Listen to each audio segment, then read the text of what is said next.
Hello and welcome back to my YouTube channel guys. The Rahul concept channel में आपका स्वागत है। आज हम जो लास्ट आपके 10 डेज बच रहे हैं आपके एग्जाम के लिए, उसके लिए हम मोस्ट एक्सपेक्टेड क्वेश्चन करने वाले हैं इस सीरीज में। और जो हमारी आज की सीरीज रहने वाली है वो आपकी 6 मार्च 2024 की हम इसमें शिफ्ट लेने वाले हैं। और इसमें हम वो क्वेश्चन लेंगे जो आपकी परीक्षा में आपको पता होगा कि 20 क्वेश्चन आपके मैथ के आते हैं, उसमें से आपको कम से कम 19 या 18 आपको गुड अटेम्प्ट दे सकें। ठीक है, तो हम वही क्वेश्चन इसमें देखने वाले हैं और एक वन लाइनर तरीके के साथ, जिससे कि आप 20 मिनट में 20 क्वेश्चन कर सकें। और मेरा टारगेट यह रहता है कि आप 15 से 18 मिनट में आप पूरे 20 क्वेश्चन कर सकें। तो स्टार्ट करते हैं बिना किसी परेशानी के आज के हमारे सेशन को।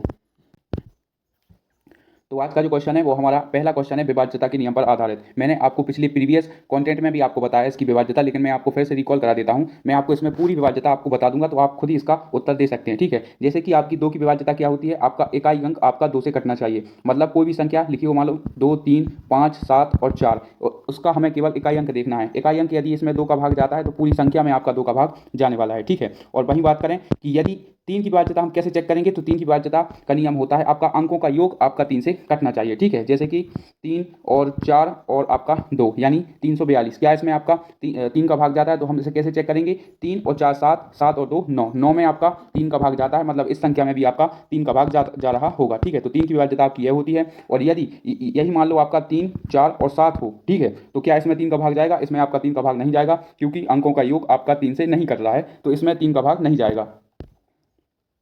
वही बात करते हैं अगली संख्या, जो कि आपकी 2 की बात कर ली, 3 की बात कर ली। अब बात करते हैं 4 की। तो 4 का इसमें हम केवल लास्ट के 2 अंक देखते हैं। मतलब मान लो कोई संख्या आपकी 520 है, तो इसमें केवल हमको 4 की विभाज्यता के लिए केवल 2 अंक देखना है। क्या इसमें 4 का भाग जा रहा है? तो पूरी संख्या में आपका 4 का भाग जाएगा। हाँ, 20 में आपका 4 का भाग जाता है, यानी कितनी भी संख्या लिखी हो, मान लो यहाँ पर 8 अंकों की, 9 अंकों की, कोई भी संख्या, कितनी भी बड़ी संख्या क्यों ना लिखी हो, आपको केवल लास्ट के 2 अंक देखने हैं। यदि 2 अंक में आपका 4 का भाग जा रहा है तो पूरी संख्या में आपका 4 का भाग जाएगा। ठीक है, अब हम बात करेंगे 5 की विभाज्यता। 5 की विभाज्यता क्या होती है? इसमें आपका इकाई अंक या तो 0 या आपका इकाई अंक 5 होना चाहिए, तभी आपका यह 5 से विभाजित होगा। ठीक है, तो 5 की विभाज्यता आपकी यह होती है, या तो आपका इकाई अंक आपका 5 होना चाहिए या 0 होना चाहिए, तो ये आपकी 5 से संख्या पूरी कटेगी, चाहे कितनी भी अंकों की संख्या आपको क्यों ना दी गई हो, चाहे 5 लाख, 3 लाख, 1000, कितने भी आपको संख्या क्यों ना दी गई हो। ठीक है, अब बात करते हैं हम आगे 6 की। 6 की कोई विभाज्यता नहीं होती है, इसमें आपको केवल 3 और 2 छुपा होता है। आपको पता है 3 दूनी 6 होता है, तो 3 की मैंने आपको विभाज्यता बता ही दी कि अंकों का योग आपका 3 से कटना चाहिए, और 2 की विभाज्यता लास्ट इकाई अंक आपका 2 से कटना चाहिए। ठीक है, अब बात करते हैं आपका 25 की भी सेम होती है विभाज्यता। कैसी? कि आपको केवल लास्ट 2 अंक देखने हैं। यदि आपका 25 लास्ट 2 अंक 25 से कट रहा है तो पूरी संख्या में आपका 25 का भाग जाएगा। कैसे? मान लो 675 लिखा है, तो हमें केवल इसके आखिरी के 2 अंक देखने हैं। यदि इसमें आपका 25 का भाग जा रहा है तो पूरी संख्या में इसका भाग जाने वाला है। तो आपको देख पा रहे होंगे 75 में आपका 25 का भाग जा रहा है, यानी पूरी संख्या आपकी 25 से कटने वाली है। और मान लो वहीं आपका 685 दिया गया हो, तो आप लोगों को केवल लास्ट के, मैंने बोला, 2 अंक देखने हैं। मतलब 85 में आपका 25 का भाग जाता है, आप बोलेंगे नहीं जाता है, तो इस संख्या में भी आपका 25 का भाग नहीं जाएगा। तो आपको कुछ ऐसे चेक करना है। और मैंने आपको पिछले प्रैक्टिस और जितने भी प्रैक्टिस सेट मैंने कराए हैं, उसमें आपको सबसे इंपॉर्टेंट 9 की विभाज्यता तो मैंने आपको बताई है कि 9 की विभाज्यता का क्या नियम होता है? अंकों का योग आपका 9 से कटना चाहिए। ठीक है, जैसे कि मान लो 7, 2 और 9। अब हम इसे जोड़ेंगे तो 7 और 2 9, 9 और 9 18, 18 में आपका 9 का भाग जा रहा है, मतलब अंक आपकी 9 की विभाज्यता इसमें फॉलो करेगी। और वहीं बात करें यदि इसमें एक और प्लस कर दें तो इसमें 9 का भाग नहीं जाएगा, क्योंकि 18 और 1 19 हो जाएगा, तो इसमें आपका 9 का भाग नहीं जाएगा। या तो आपको 9 का मल्टीपल मिलना चाहिए, या फिर आपको 0 मिलना चाहिए, तभी यह संख्या आपकी 9 से विभाज्य होगी। ठीक है, अब हम बात कर लेते हैं 11 की विभाज्यता। ठीक है, मैं आपको वही विभाज्यता बता रहा हूं जो आपके एसएससी जीडी के एग्जाम के लिए इंपॉर्टेंट है।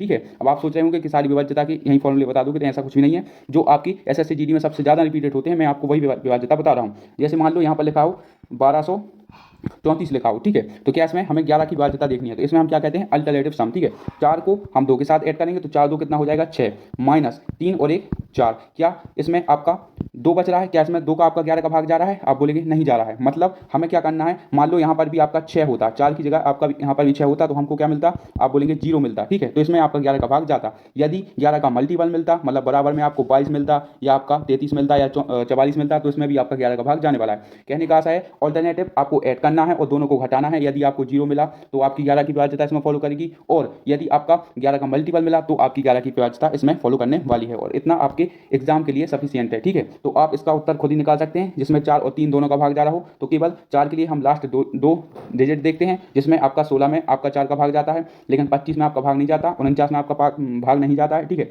अब हम 3 का विभाज्यता का नियम देखेंगे तो 6 और 1 7, 7 में आपका 3 का भाग जाता है, आप बोलेंगे नहीं जाता, तो ऑप्शन नंबर 2 हमारा करेक्ट उत्तर होने वाला है। ठीक है, तो आपको ऐसे रिपीट करना है।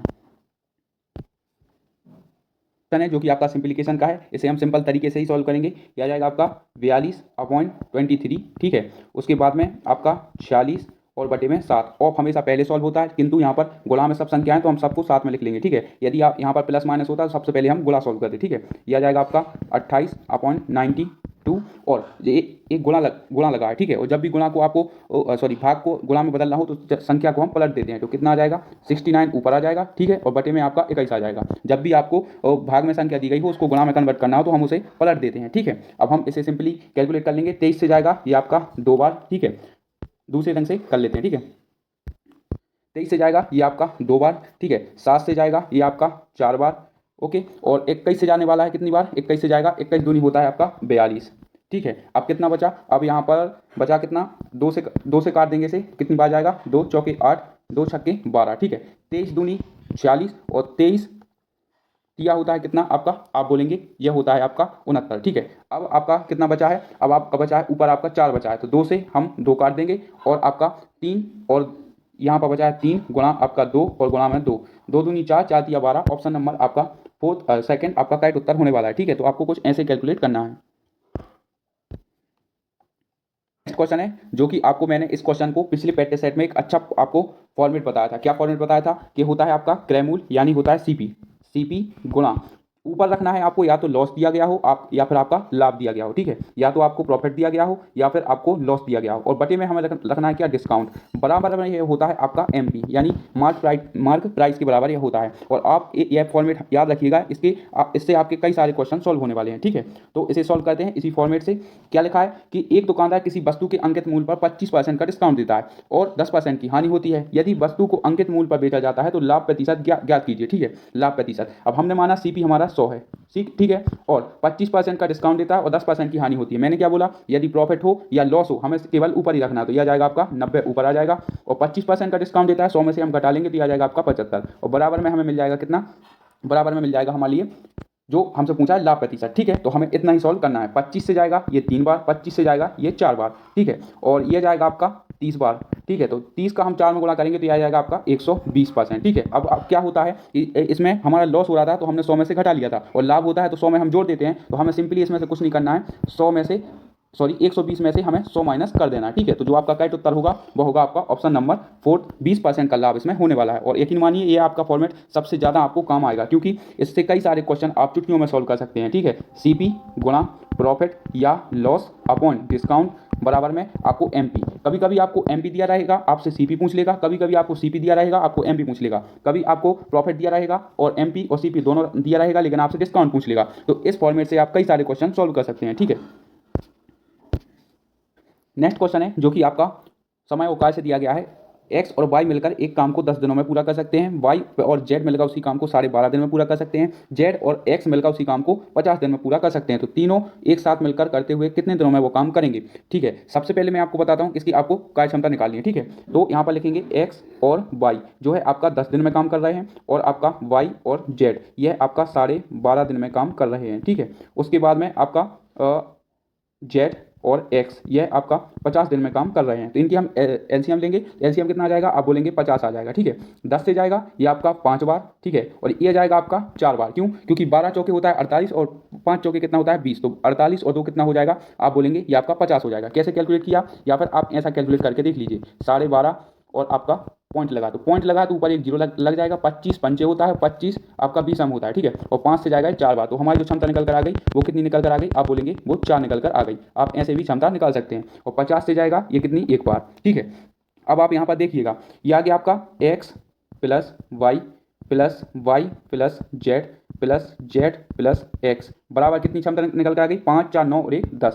अब यहाँ पर आपका देख सकते हैं कि एक्स 2 बार है, वाई 2 बार है, जेड 2 बार है, तो हम यहाँ पर 2 कॉमन ले लेंगे, ठीक है। क्योंकि इनको हम जोड़ेंगे तो क्या आएगा, 2x 2y और 2z आएगा, ठीक है। जेड और जेड मिलकर कितने हो जाएंगे, 2 हो जाएंगे, तो हमने 2 कॉमन ले लिया, ठीक है। तो x plus y plus z बराबर कितना आ गया, आप बोलेंगे 10। 10 से हम इसे कैलकुलेट कर लेंगे तो आ जाएगा कितना, 5। तो x plus y plus z की क्षमता निकल कर कितनी आ गई, आप बोलेंगे 5 आ गई, ठीक है। अब हमें कुल काम कितना है, 50 काम है, ठीक है। और एक किससे कराना है, तीनों मिलकर उसी काम को कितने दिनों में करेंगे, तो 5 की क्षमता से तीनों 50 काम करेंगे, तो इन्हें कुल 10 दिन लगने वाले हैं, ठीक है। तो आपको ऐसा उत्तर निकालना है, लेकिन यह था आपका थोड़ा लॉन्ग मेथड, मुझे ये समझाने के लिए आपको ऐसा करना पड़ा, लेकिन अगली बार से आप ऐसा नहीं करेंगे। आपको कैसा करना है मैं आपको बताता हूँ, ठीक है।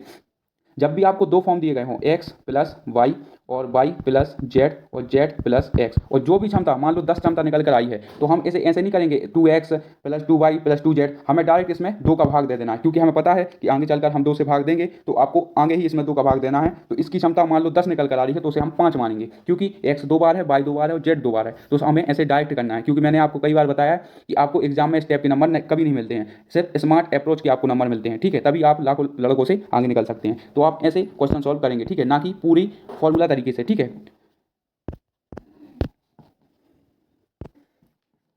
नेक्स्ट क्वेश्चन है जो कि आपका परसेंटेज से क्वेश्चन दिया गया है, और इसे हम सबसे ज़्यादा, मैं आपको बताऊं तो आप ऑप्शन से जाएंगे तो आपको सबसे ज़्यादा सहूलियत इसमें रहने वाली है, क्योंकि आपको पता होगा कि इसमें अब बहुत सारा टाइम आपको लग जाएगा यदि आप स्टेप बाय स्टेप करते हैं। तो ठीक है, आपको सबसे पहले ऐसी संख्या देखनी है या मनी मन में आपको कैलकुलेशन करनी है। कैसी, मैं आपको बताता हूँ। मान लो यदि हमने ऑप्शन नंबर 4 से लेकर चलते हैं, क्योंकि ये आपका राइट क्वेश्चन है, ठीक है, मैं इससे आपको समझ में आ जाएगा। माना हमने कोई संख्या आपकी 700 है, ठीक है, और उसका 65%, 700 का 65%, ठीक है, और उसमें से हमें 55 घटाना है, तो हमें जो प्राप्त होने वाली संख्या वो 400 आनी चाहिए, ठीक है।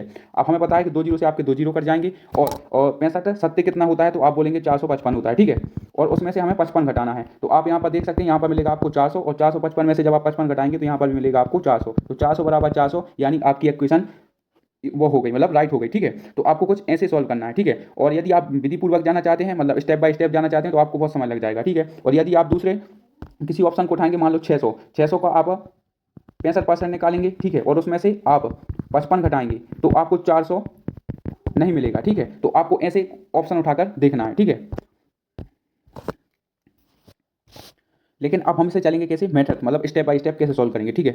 माना कोई संख्या हमारी क्या है, वो हमारी संख्या ए है, और उसका हमें 65% निकालना है, ठीक है। स्टेप बाय स्टेप हम इसे सॉल्व करेंगे। उसका हमें 65% निकालना है, ठीक है, और उसमें से हमें 55 घटाना है, तो हमें जो परिणाम है वो हमें 400 प्राप्त होता है, ठीक है। तो यह जाएगा आपका कितनी बार, यह जाएगा आपका 20 बार, और यह जाएगा आपका 13 बार, ठीक है। तो ए 13 ये, ठीक है, यह आ जाएगा आपका 13 और 20 का गुणा इसमें होगा, तो यह आ जाएगा कितना, ये आ जाएगा आपका 1100, क्योंकि 55 दूनी होता है कितना आपका 110, और एक जीरो और इसमें लग जाएगा, और बटे में आ जाएगा कितना आपका 20, बराबर में आ जाएगा आपका 400, ठीक है। अब यह 20 का 13 गुणा यहाँ पर हो जाएगा, ठीक है।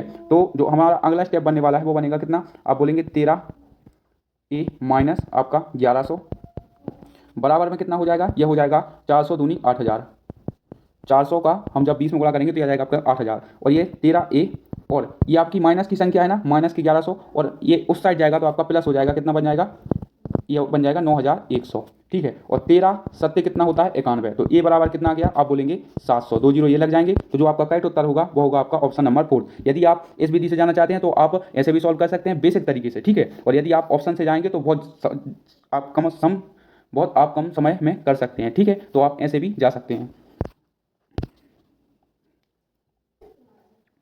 नेक्स्ट क्वेश्चन है, और ये आपका एसआई का मैं ये आपको बेहतरीन तरीका बताऊंगा कि क्यों। आप देख सकते हैं, साधारण ब्याज की एक योजना में निवेश करने पर 2000 रुपये की एक धनराशि 5920 हो जाती है।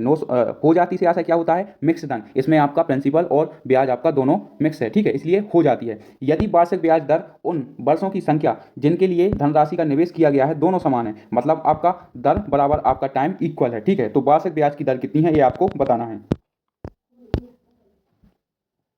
सबसे पहले आप ये बताइए कि 2000 रुपये की जो राशि थी हमारी वो बढ़कर कितनी हो गई, आप बोलेंगे 5920 हो गई, ठीक है। अब यहाँ पर आप देख सकते हैं 2000 रुपये आपका मूलधन था, जो मिक्स धन हो चुका है वो हो चुका है आपका 5920, मतलब आपको ब्याज कितना मिला होगा, आप बोलेंगे 3920 आपको ब्याज मिलने वाला है, ठीक है। तो यह हो गया अपना ब्याज। अब हम डायरेक्ट इसमें फॉर्मूला अप्लाई कर देंगे, ठीक है।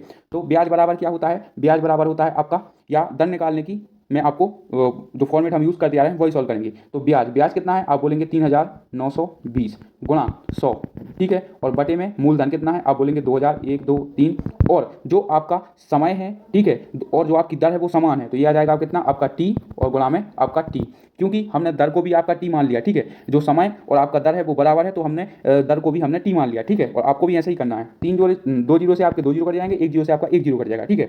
अब 2 से जाएगा, ये कितनी बार, 2 एकम 2, बचेगा आपका 19, ठीक है, 2 नम 18 होता है, बचेगा आपका 12, 2 चुम 12, यहाँ पर कितना आ गया, आप बोलेंगे ये आ जाएगा आपका 2t, ठीक है, या सॉरी टी स्क्वायर आ जाएगा। टी का गुणा जब टी में होगा तो यह आ जाएगा आपका टी का स्क्वायर। अब स्क्वायर स्क्वायर हटेगा तो यहाँ पर क्या आ जाएगा, आप बोलेंगे अंडर रूट, और टी बराबर 196 किसका वर्ग होता है, आप बोलेंगे 14 का वर्ग होता है। तो ऑप्शन नंबर आपका फोर्थ करेक्ट उत्तर होने वाला है। ठीक है, तो आपको ऐसे सॉल्व करना है। जब भी वो बोले कि आपका उन वर्षों की संख्या और ब्याज दर दोनों समान है तो आपको या तो आप आर आर मान लीजिए, ठीक है, या तो आप आर आर मान लीजिए, या तो आप टी टी मान लीजिए। क्या होगा, उससे आपका वर्ग निकल कर आ जाएगा, और वर्ग से हम वर्गमूल लगा देंगे तो आपकी जो दर है वो निकल कर आ जाएगी। ठीक है, और दर का फॉर्मेट क्या होता है, जो मैंने आपको पिछले प्रैक्टिस सेट में ही बताया, वो होता है आपका ब्याज गुणा 100 और अपॉन मूलधन, और जो भी आपको पूछा गया हो। यदि दर पूछा है तो आपको समय दिया गया होगा, और यदि आपको समय पूछा है तो आपको दर दी गई होगी। इससे आप दर और समय दोनों निकाल सकते हैं। यह फॉर्मेट आपका बहुत काम का है। ठीक है, आप इसे याद रखिएगा। तो चलते हैं नेक्स्ट क्वेश्चन की ओर। क्वेश्चन है जो कि आपका अगेन प्रॉफिट एंड लॉस से है। ठीक है, एक व्यक्ति ने 1 रुपये में 12 की दर से कुछ कलम खरीदे और उन्हें 1 रुपये में 12 की कलम की दर से बेच दिया, तो लाभ प्रतिशत आपको बताना है। ठीक है, सबसे पहले एसपी और सीपी का हम रेशियो निकालेंगे। ठीक है, हम जितने भी क्वेश्चन है वो आपके रेशियो से ही करते हैं, आपके जो प्रॉफिट एंड लॉस के। ठीक है, तो 14 कलम खरीदे हैं। ठीक है, तो 14 सीपी बराबर होता है आपका कितना, 12 एसपी। ठीक है, उसने 12 कलम की दर से बेच दिए और 14 कलम की दर से खरीदे थे। ठीक है, तो सीपी और एसपी का आपका रेशियो निकल कर क्या आ जाएगा, आप बोलेंगे सीपी के सामने क्या वैल्यू है, आप बोलेंगे 12, तो आपको यहाँ पर 12 रख देनी है, और एसपी के सामने आपकी वैल्यू कितनी दी गई है, आप बोलेंगे 14। यही आपका सीपी और एसपी का रेशियो निकल कर आ जाएगा। तो 12 की चीज़ उसने 14 में बेच दी, अंतर है 2, और यही आपका प्रॉफिट होता है। तो 2 का प्रॉफिट आपका किस पर, आप बोलेंगे सीपी पर। हमेशा सीपी पर काउंट होता है आपका प्रॉफिट। यह आ जाएगा आपका 12 और गुणा में आपका 100, तो यह आ जाएगा कितना, आप बोलेंगे यह आ जाएगा आपका 200 बटे में आपका 12। अब 12 से इसे कैलकुलेट कर लेते हैं, तो 12 एकम 12 बचेगा आपका कितना, 8, 12 चूम 72 बचेगा आपका कितना। अब आप देख सकते हैं कि 16 से हमारा शुरू होने वाला कौन सा ऑप्शन है, तो आप बोलेंगे ऑप्शन नंबर 4, और आगे आपको सॉल्व नहीं करना है। आपने देख लिया कि 16 से स्टार्ट हो रहा है हमारा क्वेश्चन, तो वही हमारा उत्तर होने वाला है। ठीक है, आपको जितनी कैलकुलेशन कम करनी पड़े आप उतनी कर सकते हैं, और रेशियो निकालने का ये सबसे बेस्ट तरीका है, आप इसे जरूर आजमाएं। सीपी के सामने कौन सी वैल्यू दी गई है, आप बोलेंगे 12, तो हमें सीधे 12 लिख देनी है, और एसपी के सामने कौन सी वैल्यू दी गई है, आप बोलेंगे 14, तो हमें 14 लिख देनी है। ठीक है, नेक्स्ट क्वेश्चन है जो कि आपका रेशियो एंड प्रोपोर्शन से दिया गया है। दो परीक्षार्थी जे और के अंक 15:17 में दिए गए हैं। ठीक है, तो ये आपके जे हैं और ये आपका के भाई साहब है। ठीक है, इसके अंक जो हैं 15:17 में दिए गए हैं, जबकि जे के अंक 300 हैं। तो जे के अंक कितने दिए गए हैं, आप बोलेंगे 300। ठीक है, तो आपसे पूछा क्या है, आपसे पूछा है के अंक कितने होंगे, तो 15 की वैल्यू कितनी है आपकी 300, तो 15 से जाएगा कितनी बार, आप बोलेंगे 20 बार जाएगा। ठीक है, 15 का गुणा कितने में करेंगे, 300 हो जाए, आप बोलेंगे 20 का, तो यहाँ पर भी हमें 20 का गुणा कर देना है। 17 दूनी कितना होता है 34, और ये आपका एक जीरो और लग जाएगा। आपका जो करेक्ट उत्तर होगा वो होगा आपका ऑप्शन नंबर 2। ये बहुत बेसिक और सरल क्वेश्चन है। ठीक है, नेक्स्ट क्वेश्चन है जो कि आपका प्रॉफिट एंड लॉस है। ठीक है, इसमें आपको डिस्काउंट पूछा गया है। 3160 रुपये में बेची जा रही 2950 रुपये की अंकित मूल्य वाली एक पुस्तक पर दिए जाने वाला हमें डिस्काउंट बताना है, डिस्काउंट परसेंट हमें बताना है। ठीक है, तो उसका अंकित मूल्य कितना है, आप बोलेंगे 3950 है, और उसे बेचा कितने में जा रहा है, वो बेचा जा रहा है आपका 3160 में। तो डिस्काउंट कितने का दिया गया है, पैसों में, तो यह जाएगा आपका 0, 15 में से 6 गया, आप बोलेंगे 9 बचा, 8 में से 1 गया, ये बचा आपका 7। ठीक है, अब हमने इतना कर लिया। अब आपको पता है कि हमें डिस्काउंट हमेशा किस पे दिया जाता है, डिस्काउंट हमेशा दिया जाता है अंकित मूल्य पर। यह जाएगा 3950 जो हमारा अंकित मूल्य है, और यह जाएगा आपका कितना, गुणा में। ठीक है, अब आपका 1 0 से आपका 1 0 कट जाएगा। अब हम क्या कर सकते हैं, तो यह जाएगा आपका कितनी बार, यह जाएगा आपका 5 बार। ठीक है, यह जाएगा आपका 5 बार, 9 पौने 45। ठीक है, यह जाएगा आपका 5 बार, और 5 से जाएगा ये आपका 20 बार। तो जो आपका करेक्ट उत्तर होगा वो होगा आपका ऑप्शन नंबर 4, आपका करेक्ट उत्तर होने वाला है। अब आप बोलेंगे कि हमने ये कैलकुलेशन कैसे कर ली, तो मैं आपको बताता हूँ कि कैलकुलेशन आपको कैसे करनी पड़ती है। ठीक है, जब भी आप ऐसे एग्जाम में फंस जाएं तो आप देख लीजिए ऑप्शन, देखिए ऑप्शन आपके सभी चारों के चारों आपके एग्जैक्ट दिए गए हैं, मतलब ये जो हमारी संख्या रहने वाली है ये बिल्कुल एग्जैक्ट कटने वाली है। ठीक है, तो आप ऊपर देख सकते हैं, ये आपको 69 दिया गया है, 79 दिया गया है, और नीचे 395 दिया गया है, और यहाँ पर आपका 100 दिया गया है।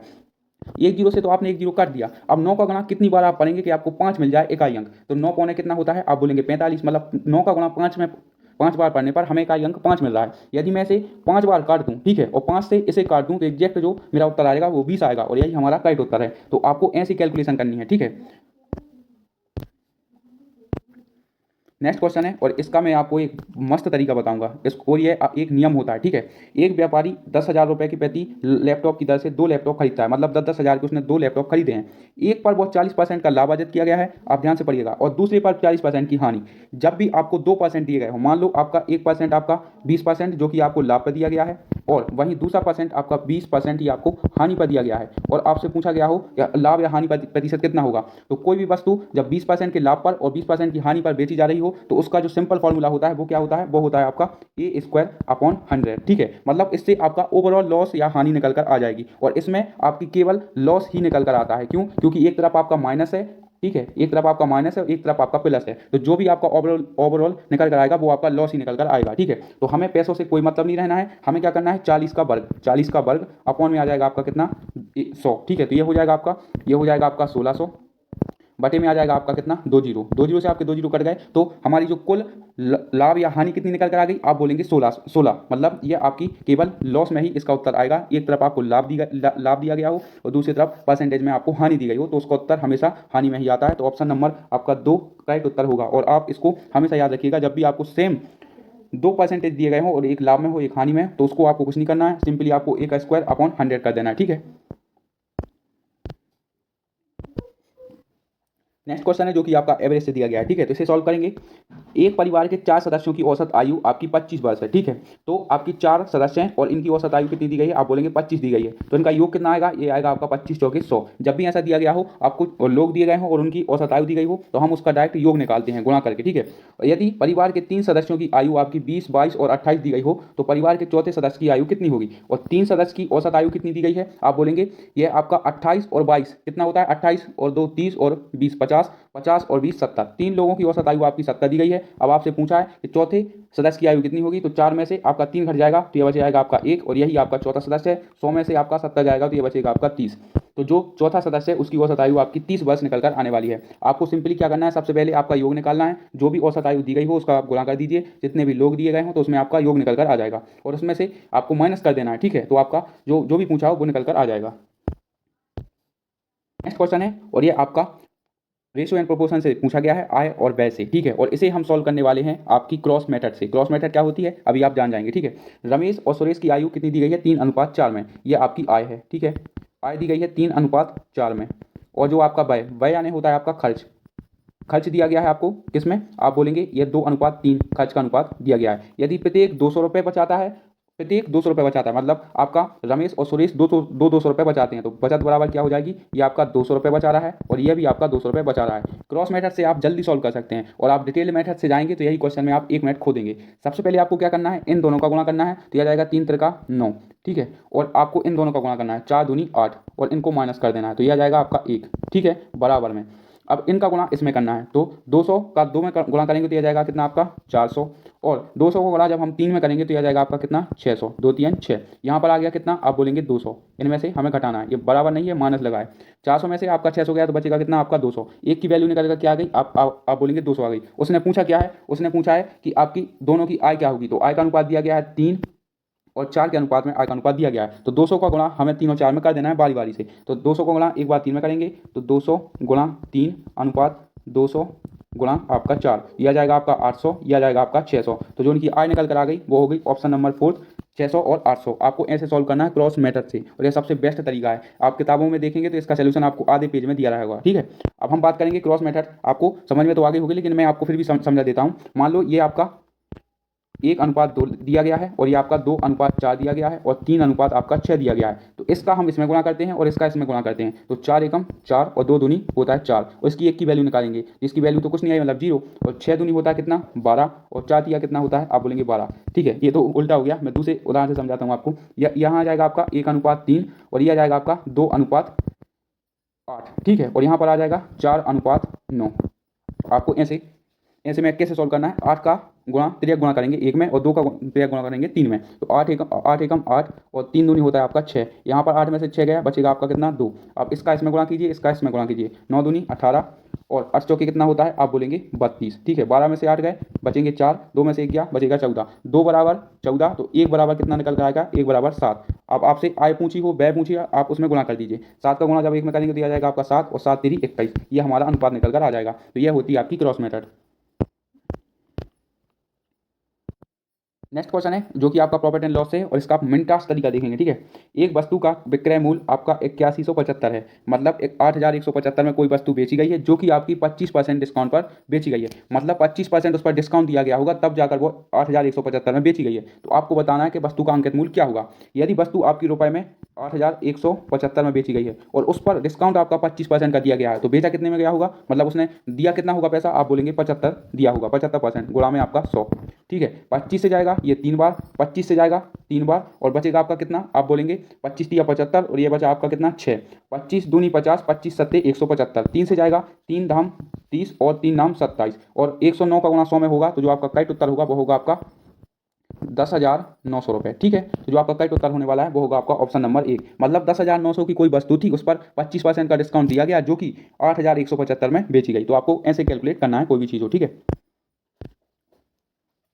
नेक्स्ट क्वेश्चन है जो कि आपका अगेन प्रॉफिट एंड लॉस है। प्रॉफिट एंड लॉस से आपके ये मान के चलिए 2 से 3 क्वेश्चन तो आपके पक्के हैं। ठीक है, और आपको इसकी अच्छी प्रैक्टिस करा के मैं जाऊंगा। रमेश विक्रम से 4 वर्षों के लिए 7.5% की दर से कुछ धनराशि उधार लेता है। यदि रमेश को 18,600 रुपये कुल ब्याज चुकाना है 4 वर्ष के अंदर और 7.5% की दर से, तो आपको बताना है कि वह धनराशि कितनी थी, मतलब कितने पैसे उसने उधार लिए थे। ठीक है, तो हमें बताना है। ठीक है, जैसे हम सॉल्व करेंगे, आपका 18,600 रुपये आपका ब्याज चुकाना है और 4 वर्षों में, यदि 1 साल में आपका 7% मिल रहा है तो 4 साल में आपका कितना मिलेगा, आप बोलेंगे ये मिल रहा है आपका 300 और बटे में आपका दशमलव के बाद 1 जीरो लग जाएगा, तो ये आपका 1 से 1 कट जाएगा, मतलब 30% ही उसको ब्याज चुकाना है। तो यह जाएगा आपका 30 और यह जाएगा आपका 100। ठीक है, अब हम इसे कैलकुलेट कर लेंगे, तो आपका 1 जीरो से आपका 1 जीरो कट जाएगा, 3 से जाएगा 3 छूम 18 और 3 दूनी 6 और ये आपके 2 जीरो 1 और ये 1 जीरो आपका ए ऐड हो जाएगा। तो जो आपका करेक्ट उत्तर होगा वो होगा आपका ऑप्शन नंबर 4 आपका करेक्ट उत्तर होने वाला है। ठीक है, आपको कुछ नहीं करना था, बस उसने बोला रमेश विक्रम से 4 वर्षों के लिए 7.5% की दर से ब्याज दर पर एक धनराशि उधार लेता है। यदि 1 साल में आपका 7.5% ब्याज मिल रहा है तो 4 साल में कितना मिलेगा, आप बोलेंगे 30 मिलेगा, जबकि 30% ब्याज मिलेगा, जबकि रुपए में कितना मिल रहा है, आप बोलेंगे 18,600 मिल रहा है। तो 30% में कितना मिलेगा, 30% में मिलेगा आपका 2 जीरो से आपके 2 जीरो कट जाएंगे, ये जाएगा आपका 62 बार और आपके 1 और 2 और 3 जीरो आपके ये ऐड हो जाएंगे। तो आपका इसलिए करेक्ट उत्तर आपका 4 होने वाला है। ठीक है, तो आपको कुछ ऐसे सॉल्व करना है। नेक्स्ट क्वेश्चन है जो कि आपका प्रॉफिट एंड लॉस से अगेन, एक वस्तु को 30% का डिस्काउंट पर बेचने पर लाभ प्रतिशत कितना होगा जिसे पहले 45% के लाभ पर बेचा जा रहा था। ठीक है, सबसे घुमावदार क्वेश्चन है। ठीक है, उससे मैं आपको बेसिक तरीके से बताता हूँ आपको कैसे करना है। माना कि हमारा जो सीपी है वो हमारा कितना 100 है। ठीक है, और उसे कितने में बेचा जा रहा है, आप बोलेंगे 45% के डिस्काउंट पर बेचा जा रहा है, 45% के लाभ पर बेचा जा रहा है, तो 100 में ऐड हो जाएगा तो कितना हो जाएगा 145। ठीक है, अब उसने बोला यदि वस्तु को 30% के डिस्काउंट पर बेचा जा रहा है तो उसे हम 30% का हम इसमें डिस्काउंट दे देंगे। ठीक है, 100 की कोई वस्तु थी उसमें 45% का लाभ है तो 145 में वो बेचा जा रहा होगा, लेकिन उस पर 30% का डिस्काउंट भी तो दिया जा रहा है, तब जाकर वो 45% के लाभ पर बेचा जा रहा है। ठीक है, तो आपका 1 जीरो से आपका 1 जीरो कट जाएगा, 45 का 145 का 3 में गुणा करेंगे तो 5 3 होता है कितना आपका 15 और 4 या 12 और एक होता है आपका कितना, यह बोलेंगे आप 13 और 3 एकम 3 और 1 4 और 1 जीरो बचा था तो यहाँ पर हम दशमलव रख देंगे। तो आप देख सकते हैं 145 की चीज़ और 443.5 में ये इसका लाभ है। ठीक है, तो 145 की चीज़ में 43.5 का लाभ है, तो आप बोलेंगे इनका अंतर कितना है, आप बोलेंगे 1.5 और यही इसका उत्तर होने वाला है। ठीक है, 1.5 145 और 43.5 में कितने का अंतर है, आप बोलेंगे 1.5 रुपये का अंतर है और यही आपका लाभ होने वाला है। ठीक है, तो आपको कुछ ऐसे करना है, बेसिक तरीका है, आप इसे जा सकते हैं। अब आप बोलेंगे कि 1.5 कैसे आया, तो मैं आपको बता देता हूँ कैलकुलेट करके। ये आपका 1.5 रुपये का लाभ बटे में आपका 100 और यहाँ पर भी आपका 100 आ जाएगा, क्योंकि हमने क्रय मूल्य क्या माना था, आप बोलेंगे 100 और प्रतिशत में निकालना है तो 100 से 100 कट जाएगा, इसलिए ये आपका 1.5% आ जाएगा। ठीक है, तो आपको बेसिक तरीके से जा सकते हैं, आप इससे भी आप जल्दी उत्तर निकाल सकते हैं। नेक्स्ट क्वेश्चन है जो कि आपका सिंप्लीकेशन से है। ठीक है, 96 गुणा 3 प्लस के आपके 48/4। ठीक है, और गुणा में आपका 3 माइनस 3 गुणा 4, तो 96 का जब हम 3 में गुणा करेंगे तो कितना होता है, 96 कितना होता है, आप बोलेंगे 288। मैं यहाँ पर डायरेक्ट लिख देता हूँ। ठीक है, 96 होता है आपका 288 प्लस आपका 48/4 क्योंकि भाग में दिया गया है। ठीक है, और ये आपका माइनस 3 का 4 गुना कितना होता है, आप बोलेंगे 12, 4 से जाएगा ये 12 बार। ठीक है, अब यहाँ पर 288 प्लस 12 माइनस 12, 12 से आपका 12 कट जाएगा, केवल बच जाएगा 288। ऑप्शन नंबर आपका थर्ड करेक्ट उत्तर होने वाला है। ठीक है, तो आप ऐसे भी उत्तर निकाल सकते हैं। नेक्स्ट क्वेश्चन है जो कि आपका समय और कार्य से दिया गया है। ठीक है, सरमन विवेक से 20% कम कार्यकुशल है। सरमन और विवेक का हम पहले एफिशिएंसी का रेशो निकालेंगे। सरमन विवेक से 20% कम कुशल है। यदि विवेक आपका 20 है तो सरमन विवेक से 20% कम है, यानी आ जाएगा कितना 80। 20 से जाएगा ये 5 बार, 20 से जाएगा ये आपका 4 बार, ये आगे इनकी क्षमता। ठीक है, क्षमता का रेशो आ गया। ठीक है, अब यदि विवेक एक हेलमेट को 20 दिनों में बना सकता है, विवेक 20 दिनों में बना सकता है 5 की क्षमता से, ठीक है। तो कुल कार्य कितना निकल के आ गया, आप बोलेंगे 100। अब उसने बोला है सरमन उसी हेलमेट को कितने दिनों में बनाएगा, वो बनाएगा आपकी 4 की क्षमता से, तो जो आपका करेक्ट उत्तर होगा वो होगा आपका 25। सबसे पहले आपको क्षमता निकालनी है, ठीक है, रेशो निकाल लिया, फिर उसके बाद में आपको क्षमता को दिनों से गुणा कर दीजिए तो आपकी कुल कार्य निकल कर आ जाएगा, क्योंकि उसकी 5 की क्षमता से है और यदि वो 20 दिनों में बना रहा है तो कुल काम 100 होगा। अब उसने पूछा है तो सरमन उसी हेलमेट को कितने दिनों में बनाएगा, तो 100 काम 4 की क्षमता से 25 दिनों में वो बना देगा, ठीक है। और जो कि आपका सबसे सिंपल क्वेश्चन बोलूंगा, सिंपल क्वेश्चन, और कई सारे लोग इसे सॉल्व बिना सॉल्व करे भी आ जाते हैं, लेकिन मैं आपको एक अच्छा शॉर्ट तरीका से मैं बताऊंगा। अमन 16 घंटे में एक निश्चित दूरी तय करता है, ये आपने लाइन अच्छे से पढ़नी है, निश्चित दूरी। और जब भी आपकी दूरी इक्वल हो, पता है जितनी वो गया और उतनी आपको वापस आ गया, मतलब दूरी इक्वल है, तो जो आपका रेशियो समय का होता है, ठीक है, जो आपका रेशियो समय का होता है उसका अपोजिट सॉरी, जो आपका रेशियो समय का होता है उसका अपोजिट आपका स्पीड का होता है, ठीक है। आपको इतना ध्यान रखना है। कैसे सॉल्व करेंगे, अमन 16 घंटे में एक निश्चित दूरी तय करता है, ठीक है, अपनी चाल में 5% की वृद्धि करके वो 14 घंटे में तय कर सकता है, तो दूरी बताइए क्या है। तो दूरी तो आपको मैंने बता दिया कि दूरी आपकी कॉन्स्टेंट है, मतलब आपकी दूरी समान है, ठीक है। तो पहले उसे लग रहे थे कितने 16 घंटे, और फिर उसमें लग रहे हैं कितने 14 घंटे, ये हमने बना लिया अनुपात। 2 से कैलकुलेट करेंगे, 2 अट्ठे 16 और 2 सत्ते 14, यह है आपकी समय का रेशियो, ठीक है। तो चाल का रेशियो यानी आपकी चाल का रेशियो क्या हो जाएगा, ये आपका समय है, ये आपका चाल है, तो यह हो जाएगा आपका उल्टा 7 8, ठीक है। ये आपका अनुपात में दिया गया है। अब उसने बोला है कि 5 किलोमीटर की वृद्धि करता है, यहाँ पर तो एक की वृद्धि है, आप देख सकते हैं एक का अंतर है, जबकि वो बोल रहा है कितना 5 का अंतर है, तो 5 का गुणा आप इसमें कर दीजिए, तो 7 गुणा 5, यह आ जाएगा आपका 35, ठीक है, 35 किलोमीटर की चाल से, ठीक है। तो 35 किलोमीटर की चाल से कितने 16 घंटे, ठीक है, तो 16 पंचे 80, बचेगा आपका 8, 16 थी 48 और 8 कितना होता है, आप बोलेंगे 56। तो जो आपकी दूरी निकल कर आ गई वो आ गई आपकी ऑप्शन नंबर 1 560। इसमें क्या किया मैंने, इसमें आपका समय को आपको स्पीड यानी समय को चाल से गुणा कर दिया, तो जो आपकी दूरी निकल कर आ गई। आपको कुछ नहीं करना है, सबसे पहले जब भी आपसे बोले कि निश्चित दूरी समान है, जब भी आपकी दूरी समान हो तो जो भी आपका टाइम का रेशियो होता है, ठीक है, वही उसका उल्टा आपका स्पीड का रेशियो हो जाता है, ठीक है। ये आपका बराबर नहीं है, ये आपका रेशियो दिया गया, ठीक है। आपको बस इतना ही ध्यान रखना है, और बोले कि इतने की वृद्धि इतने की कमी, तो हमें इन दोनों का अंतर लेना है, ठीक है। तो आप ऐसे उत्तर निकाल सकते हैं मिनटों में। क्वेश्चन है परसेंटेज से दिया गया है, यदि मूल्य में 5% की कमी की जाती है तो उपभोग में कितने प्रतिशत की वृद्धि की जानी चाहिए, ठीक है।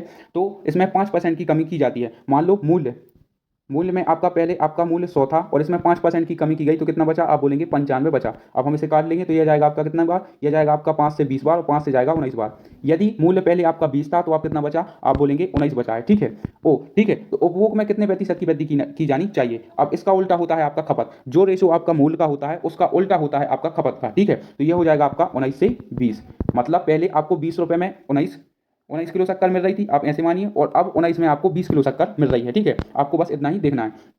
अब यहाँ पर देख लीजिए आप कितने का अंतर है, आप बोलेंगे 19 से हमें 20 करनी पड़ेगी अपनी व्यय, क्योंकि ये आपका मूल्य होता है, यह होता है आपका मूल्य, यह होती है आपकी खपत, और जब इनका हम गुणा कर देंगे, इनका जब हम गुणा कर देंगे तो यहाँ पर निकल कर आ जाएगा क्या, आप बोलेंगे खर्च। मान लो कोई चीनी आपको 20 रुपये किलो है और आप महीने भर में 5 किलो खा जाते हैं, तो आपका खर्चा कितना निकल कर आ जाएगा महीने का, आप बोलेंगे 100 रुपये। अब आपको ऐसे में समझ में आ गया होगा, ठीक है। जो भी रेशियो आपके मूल्य का होता है उसका अपोजिट आपका खर्च का खपत का होता है, और जब हम मूल और खपत को गुणा कर देंगे तो वो निकल कर आ जाएगी हमारी व्यय यानी खर्च निकल कर आ जाएगी। तो हमें पहले यदि हमारी जो खपत है 19 है उसे हमें 20 करना है, तो हमें कितने की कमी करना है, वृद्धि करना है, आप बोलेंगे 1 की, किस पर, 19 पर, वो गुणा में आ जाएगा आपका 100। तो यह आ जाएगा कितना, आप बोलेंगे यह आ जाएगा आपका 100 बटे 19, 19 से जाएगा ये 5 बार, बचेगा आपका कितना 5, और फिर 19 से जाएगा ये 2 बार, तो 5.2 आप देख सकते हैं ऑप्शन नंबर आपका 2 करेक्ट उत्तर होने वाला है, ठीक है। तो आप ऐसे सॉल्व कर सकते हैं। बस आपको क्या याद रखना है, आपको याद रखना है कि जो भी रेशियो आपका मूल्य का होता है, ठीक है, मान लो 1:2 आपका मूल्य का रेशियो दिया गया है, तो खपत का अनुपात क्या होगा,